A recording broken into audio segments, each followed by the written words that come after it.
Ассалаумағалейкум, ардақты ағайын, Қарағандыдан барлығына сәлем. Бүгін әңгімеміз әрине күрке шаруашылығы туралы болмақ. Дайын болсаңыздар, бастаймыз. Бүгінгі әңгімеміздің басы мен сіздерге уәде бергенімдей брудер жасаудан басталады. Мынау алдыңымыздағы брудер тереңдігі 60, ұзындығы метрон болып шықты. Неге метрон дегенде? Өзімдегі бар сетканың көлеміне қарай істеп жатырмын. Мынау советский мебельдерден қалған, советский жиһаздардан қалған қалдықтарды кесіп, осындай рамкаға шегелеп, шуруптармен отырғызып, брудер жасап жатырмын. Брудерда ең бастысы не болу керек? Асты сетка болу керек. Балапандар бір аптаға таяғанға дейін мына астындағы сетканың үстінде пеленка я болмаса бір материал болған дұрыс. Қағаз болады, пластик сетка болады. Балапандар жатқанда мынау 1 сантиметр сетканың ішіне тізелерін тығып алады. Сонымен аяқтары жарақаттанады. Соны болдырмас үшін 5 күнге дейін, бір аптаға дейін астында сетка болғаны дұрыс. Екінші назар аударатын жағдай, мынау асты кең болу керек. Астында мынандай тартпа жасап саласыздар. Бұл енді қолда бар материалды қолдан осындай тартпа жасадым. Мынау гипсокартонның профилі направляющий. Асты қаңылтыр. Бұны алып тазалауға оңай болу үшін екіге бөлдім. 2 тартпа болады. Мінекей, 2 тартпа.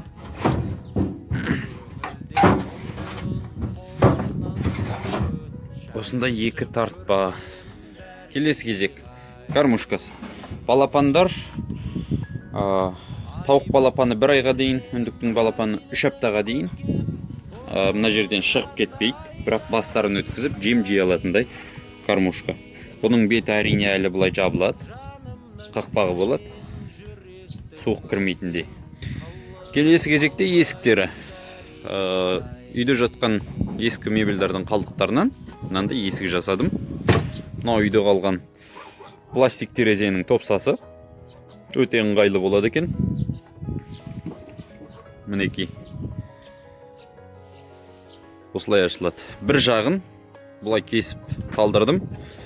Сетка болады.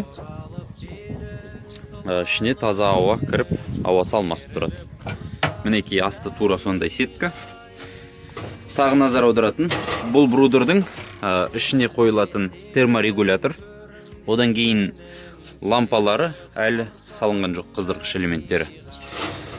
Ол лампаға мынандай жарықты төмен қарай шашатын, жылуды төмен қарай жіберетін отражательді қарапайым темірден қиып салып жатырмын. Осындай темірді сәл төмендетіп қойсаңыздар, балапандарға жылу, жарық тезірек барады. Бұл брудердің ішінде 30 сантиметр сайын, 30 сантиметрден 45-ке дейін, мына жағынан 30-ден 45-ке дейін 2 қыздырғыш элемент тұрады. Жалпы брудердің темасы, брудердің тақырыбы осымен аяқталды, ардақты ағайын. Келесі кезек сіздерге өзімдегі жаңалықты айтып кеткім келіп отыр. Бұл менің күрке тауықтарыма арнайы салып жатқан қорам. Әлі жұмысы өте көп. Таза күрке тауық құстарына арнап мынандай қора салып жатырмын. Ұзындығы 9, ені 5 метр. Одан ары қарай анау қазық тұрған жерге дейін, иттің үйшігі тұрған жерге дейін үлкен алды ашық алаңқай болады. Арты жабық, ар жақ жаны жабық, төбесі қапталады. Алды сетка болады, тор көзден жасалады. Бұл жерде құстар күндіз, жаздың жылы күндері осы жерде тұрады да, күзге қарай мынау қораның ішіне кіреді. Астын тақтайладық, жылы болсын деп, тазалауға ыңғайлы болсын деп төбесін тақтайладық. Төбесі тағы да жабылады. Биіктігі 2 метр. 2 метр 20 сантиметр. Ұзындығы 9, ені 5 метр 20 сантиметр шығып тұр қазіргі таңда. Келесі назар аударатын әр 3 метр сайын, шамамен 3 метр сайын бұл жердің ауасы ауысып тұратын вентиляциялық орын қалдырын вентиляцияға. Бұл жер салқын болып жатса жабылады, ыстық болып жатса ашылады, ылғалдылықты төмендету керек болса ашылады.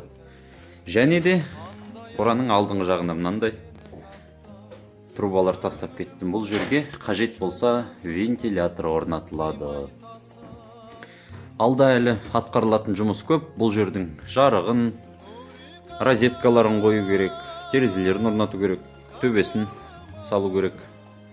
Жұмыс жеткілікті, сондықтан видео салмай жатыр деп ренжімеңіздер. Шама келсе, уақыт табылса, видео міндетті түрде салып тұрамын.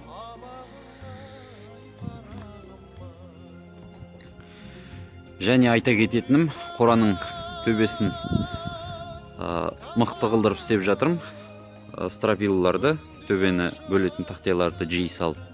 Себебі болашақта егер сондай мұқтаждық туып жатса, қораның екінші қабатын көтеріп жіберем. Себебі білесіздер, менің жерім кішкентай, 10 сотық. 10 сотыққа үйдің 10 сотықтың жартысына үйім түсіп тұр. Қалғанын шаруашылыққа арнасам деймін. Ардақты ағайын, ең соңында айтып кеткім келіп тұр. Менің күрке тауығымның біреуі басуға жатты. Бұйыртса енді шамамен 1 айдан кейін балапандардың шыққанын көріп жатармыз.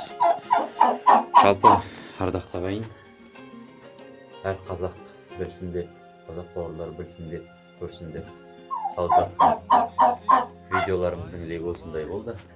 Тағы да сіздерден сұрарым, өтінерім, өзіміздің болашақ ұрпағымызды тәрбиелейтін әрбір баланың қолында қалтапан болғандықтан, YouTube желісі болғандықтан, әрқайсымыз сапалы қазақ контентін көбейтуге үлесімізді қосайық.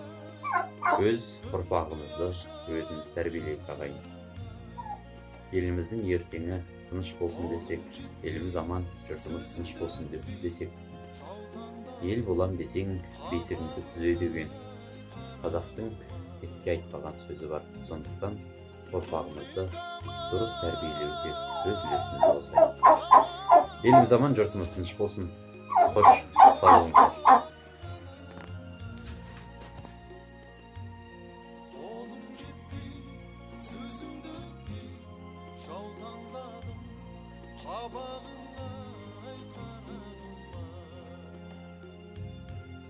Қолым жетпей, сөзімді өтпей, жаутаңдадым, қабағыңа қарағым. Жаутаңдадым, қабағыңа